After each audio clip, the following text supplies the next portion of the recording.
কাছাকাছি 10,000 ভোটে লিড দিবে, আমি এই কথা দিয়ে গেলাম। এখানে কাউন্সিলরগণ আছেন, বিশেষ করে পূর্বাঞ্চলের যারা নেতৃত্ব দেন, বিশেষ করে আনন্দ ভাই আছে, এখানে ওয়ার্ডের সব কাউন্সিলররা রয়েছে। সবাই নিজে নিজে দায়িত্ব নিয়েছি যে আমরা এবারে পূর্বাঞ্চল থেকে মিনিমাম হলো 10,000-এর বেশি লিড এখান থেকে দেওয়া হবে। তাই আপনাদের উদ্দেশ্যে সন্ধ্যা হয়েছে, আগামীকালকে রমজান মাস, কথা বেশি বাড়াবো না, শুধু সময়ের অপেক্ষা। অনেক ভয় ভ্রান্তি দেখাচ্ছে, বিজেপির কাউন্টডাউন শুরু হয়ে গেছে। বিজেপি কত পেয়েছিল? বিজেপি কত পেয়েছিল?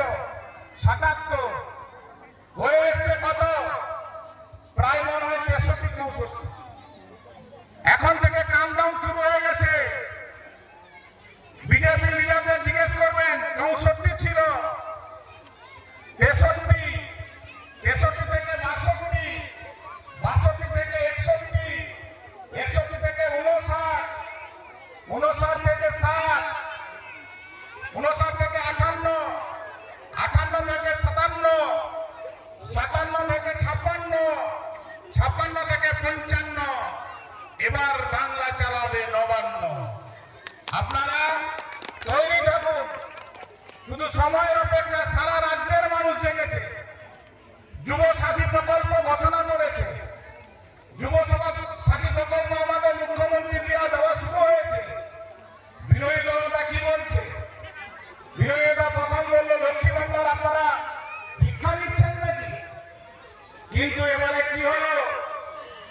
যখনই দেখলেন লক্ষ্মীর ভান্ডার আমাদের মায়েদের অর্থনীতি যে চাঙ্গা করেছেন, মায়েদের হাত শক্ত হয়েছে, শুভেন্দু অধিকারী এখন বলে বেড়াচ্ছে 1,500 টাকায় হবে না, 3,000 টাকা আমার সরকার এলে করবো।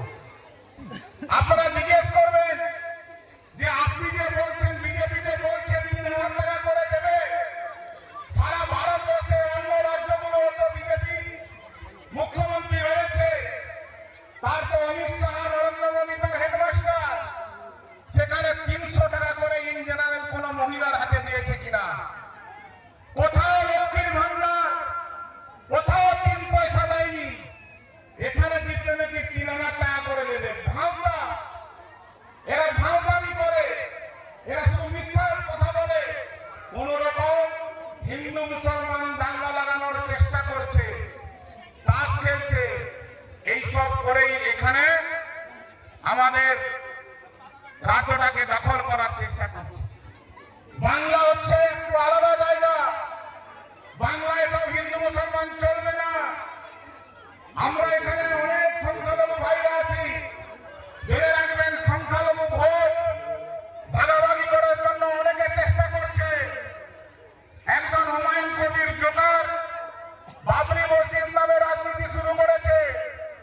মিম এসছে, আইএসএফ আসছে, শুধু সংখ্যালঘু ভোটটা কাটার জন্য। আমরা সংখ্যালঘু ভাইদের উদ্দেশ্যে বলছি, মায়েদের উদ্দেশ্যে বলছি, মমতা ব্যানার্জি আছেন বলে আমরা আজকে হিন্দু মুসলমান সবাই একত্রিত হয়ে বসে আছি। বিজেপি এলে পাড়ায় পাড়ায় দাঙ্গা লাগাবে। আপনারা সাবধান হবেন। সংখ্যালঘু ভোট একসাথে এক জায়গায় মমতা ব্যানার্জিকে দিতে হবে। এটা বাংলার কালচার। মমতা ব্যানার্জি দেখেছেন রেড রোডে যেখানে দুর্গাপূজার কার্নিভাল হয়, সেই রেড রোডে আবার ঈদের নামাজ করেন। এটাই বাংলা, এটাই বাংলার কালচার। কোন জায়গায়, কোন ভারতবর্ষের মুখ্যমন্ত্রী কোন জায়গায় এইভাবে করেন না।